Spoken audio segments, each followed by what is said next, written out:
Hi, I'm EVERRRRRRR and welcome to Low Carb Keto Recipes and Having Fun.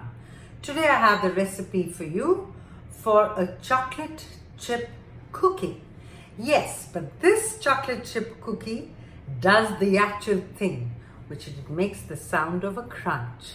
Now, I do want to tell you, when you bake it, it'll be like soft and chewy, but when you leave it overnight, it magically transforms into a lovely crunchy cookie. So let me show you what it looks like and what it tastes like. See that? And here's the test. Hear that?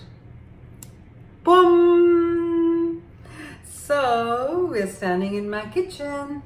Let's begin. Cooking. We begin with 3/4 of a cup of almond flour, 2 tablespoons of whey protein isolate, 1/3 of a cup of a sweetener, half a teaspoon of baking powder, 1/4 of a teaspoon of baking soda, and half a teaspoon of xanthan gum.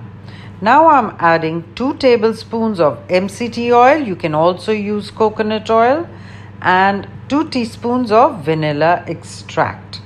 Put that all in along with your stevia sweetened chocolate chips or even dark chocolate that's been broken into bits. And last of all, I've put 2 tablespoons of butter, which I've just added at a softened pace. It's just softened, and 2 tablespoons of warm water.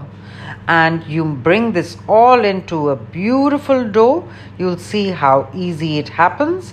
Now I've taken a cookie sheet and I have put it on the parchment paper, ready to bake at 350 degrees Fahrenheit or 180 degrees centigrade for anywhere between 12 to 14 minutes. And here they are. Thanks for watching. They will crisp up overnight.